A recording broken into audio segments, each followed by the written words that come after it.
Hello, Mr. Networking Guy. Your pfSense has been hacked. What? Because you didn't install it right. Wait, what? What did I do wrong?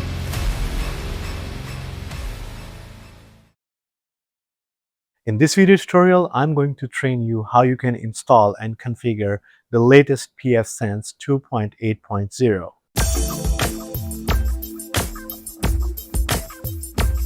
Hello and welcome back to my channel. So we are going to install and configure pfSense 2.8.0, and I'm going to share the procedure with you which you can use to install pfSense on your firewall, your mini PC, desktop, or even on virtual machine. So let's jump to the computer screen. So we are going to install pfSense firewall latest version, which is 2.8.0, and the process I'm going to tell you can be used to install pfSense on any device. I mean on a mini PC, desktop, or even on a virtual machine using an ISO image. So to build a bootable USB for pfSense firewall, we are going to need some kind of application which can build bootable USB. There are many available online, but I recommend using Rufus, Balena Etcher, or my favorite one, Ventoy. To download Rufus, go to web browser and type Rufus, or go to the website rufus.io and then download the portable version.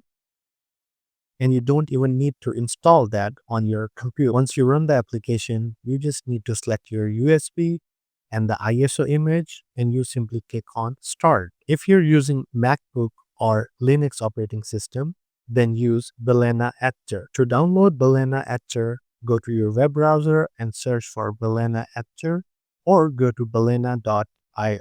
Then simply click on Download Etcher, and you can download Windows, Mac OS, or Linux version from the download page. And the procedure is same. Just select your USB and the ISO image and simply click on Build or Flash. Using this way, you can make only one ISO bootable USB. If you want to make multi-boot USB, then you need to use my favorite one, which is Ventoy. The procedure remains same, even much easier. Simply go to your browser and type Ventoy, or go to ventoy.net. Download the application and start the procedure. You don't even need to select the ISO on this application. Once your USB is formatted, then simply copy the ISO files and paste it into the USB drive. I have a complete guide on how to make multi-boot USB. I will put the link in the description of this video and also on the I button above.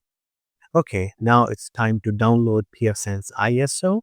To download pfSense ISO, go to pfsense.org/download. Then click on Download. In the next page, you will need to select the type of image to download. Make sure to choose ISO with IPMI and virtual machines text in it, and then click on Add to Cart. On the next page, you will be asked to create an account. So go ahead and create an account, which is free and you don't need to add credit card information in it. Then on the next page, you'll need to click on Checkout. And then on the next page, put in your information to complete the order. Once the order is completed, you will see the download link. Simply click on Download, and this will download the actual ISO file what we needed. So the file is over 300 MBs and it should not take too long to download. So the bootable USB method is for pfSense installation on server, desktop, or mini PC. For virtual machine, we will use the ISO directly into the hypervisor. So I'm going to upload the ISO file to my proxmox. And also don't get confused. This is just a different booting method. The installation method will remain same. Okay, I have uploaded the ISO to my local storage in proxmox. So now let's create a virtual machine for pfSense. I'm going to use enough resources to run the firewall for years. So I'm going to assign 50 gigs of disk space For the processor, I'm going to assign 6 virtual processors or 6 virtual cores. And for the RAM, I'm assigning 8 gigs of RAM. But since it's a virtual machine, I can increase my resources anytime. For networking, we definitely need at least 2 network interfaces to set up WAN and LAN network. So we will not start the machine after it's created. We will set up the networking portion first.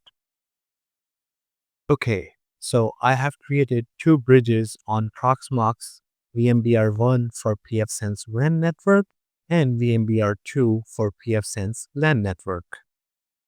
After applying the changes, bridges should show the active status. Okay, now under the hardware section of the virtual machine, I'm going to change the current network adapter to use VMBR1 instead of VMBR0. And we set up VMBR1 as WAN, which is actually connected to my ISP. And then I will add a new network adapter for the LAN network and assign the bridge VMBR2. If you are using a hardware device like server or mini PC, that much configuration was not required. So now I'm going to see the console of virtual machine, which you can consider the server booting from USB you created. And from now, the process will be same for virtual machine or the actual hardware device like server, desktop, or mini PC. If the machine has correctly booted from the ISO, then it should show you the pfSense boot screen, and it will automatically boot from the multi-user boot option and will start loading all the required services for the installation process. Once all the required services are loaded, you will see the first page, which is accepting the copy and distribution notice. And you cannot install pfSense without accepting that. Once you click on accept, on the next page, you will see 2 options, install and rescue shell. Rescue shell gives you options to recover your current broken pfSense and other recovery tools. But we are going to install, so we will choose install. In the next step, it will automatically start detecting if there is a DHCP server to get the IP address from. If your ISP provides IP from the DHCP, then you should be good to go to the next step. In my case, I have static IP addresses. Since pfSense didn't find any DHCP server ahead, it's asking to set up your own network. Hit enter on OK and select the network adapter for WAN interface. Then you will be asked to adjust the network operations. Here we will change the interface mode from DHCP client to static, and the VLAN setup if we have any. Since we have the static IP address, we will change the mode from DHCP to static by simply pressing enter on DHCP option. Then it will show some more fields to enter the information. Let's go ahead and hit on IP address, type the static IP address with the subnet. That means using a complete IP address /24 or /28 or whatever it is, depending on the pool you got from your ISP. Then hit enter on OK. Now add the gateway address by hitting enter on default gateway. Type just the IP address of the gateway without subnet. Then hit enter on DNS and type the IP address of DNS server if you have any, or use the Google DNS. Verify all the information you put in. If it's correct, then hit enter on continue. Since we have 2 network interfaces, it's going to detect the other interface as well, and going to ask you if you want to configure the LAN interface as well. So use the arrow keys to move up and down to select the interface, or left right to continue, configure, or cancel. So I'm going to select the LAN interface and hit enter on configure. In the next step, it will again ask you to select the LAN interface. Also, you get an option to choose none if you don't want the LAN interface. Since I'm going to use the LAN interface, I will go ahead and select my LAN network and hit enter on OK. Here I can see pfSense setup default IP address for my LAN network, also the DHCP server. So let's change it to something else what we want to configure on our LAN network. Verify everything before hitting enter on continue. Then it's going to confirm the interface which actually has a network connectivity. That means the interface which is connected to the ISP, of course, the WAN interface, and hit enter. It will verify the network connection by reaching the pfSense server or the Netgate server. Once the network connection is verified, you will then see a page saying this device does not have an active pfSense Plus subscription. To purchase, go to blah blah blah or select install CE. And that's the option we are going to choose, install CE.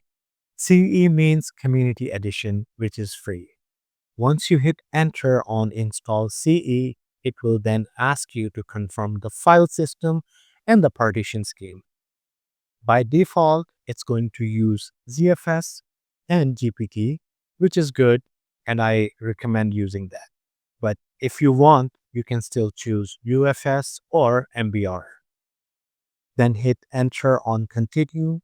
If you have more than one disk, you can create a ZFS RAID. Since I only have one disk, I'm going to use Stripe, which means no redundancy. Hit enter on OK, and again, couple time OK to confirm everything. Then in the last step, you will see multiple versions of pfSense to choose from, and you can select any. Since I am currently using on my actual pfSense firewall 2.8.1, and this is working fine with no issues. So I will recommend you to use that as well, but again, it's your choice. If you want, you can still install 2.7.2 as well. As you hit enter on OK, it actually starts the installation process. Meanwhile, it's running the installation process, which can take up to 5 to 10 minutes. You can get a laptop or a computer ready to access the firewall from LAN. Since I have a virtual machine, I'll use another virtual machine to connect to the LAN network of the pfSense firewall so I can access it from that machine. I'm going to use Linux Mint for that purpose. Once the pfSense is installed, it will confirm that the firewall is installed. Then you hit enter on OK one more time and then reboot the device. After rebooting the device, you should be able to see both LAN and WAN network IP addresses on the console screen of pfSense. I have booted the Linux Mint machine in the live mode, so let's check the IP address to confirm if it's getting the IP from the pfSense DHCP server. Yes, I can confirm the IP is coming from DHCP server, so now let's access the firewall with the LAN IP address. For that, go to web browser and type the LAN IP address of the pfSense. If you see SSL error, don't worry, just click on proceed anyway if you're on Chrome browser, or accept the risk and continue on Firefox. If you see the login page, that means firewall is successfully installed with no errors. By default, the username is admin and the password is pfSense. Once you logged in, to the pfSense, you will see password warning because it's still using the default password. Don't worry, we will change that in the initial setup. So click Next on the welcome page and then Next again on the Netgate support page. On this page, we have some useful information to fill.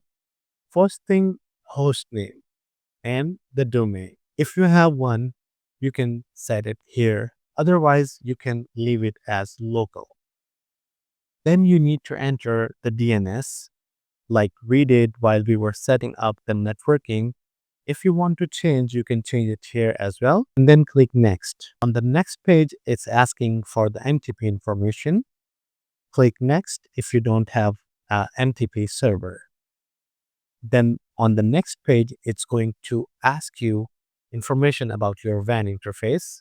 Well, we already configured that, but in case if you want to make any changes, you can make changes here on this page.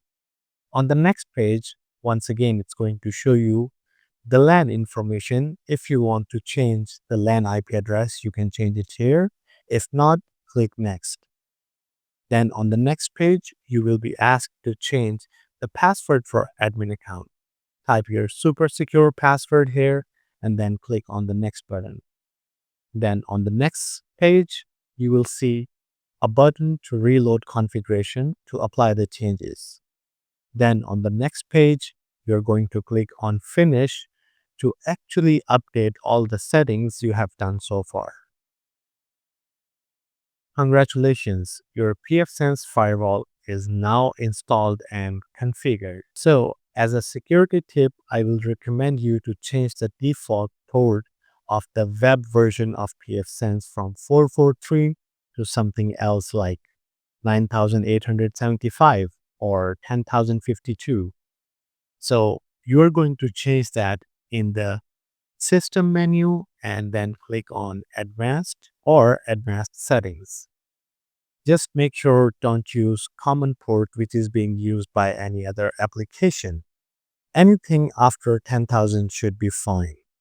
Thank you so much once again for watching the video. If you liked the video, make sure to hit the like button and subscribe to my channel. I'll see you in the next video. Bye bye.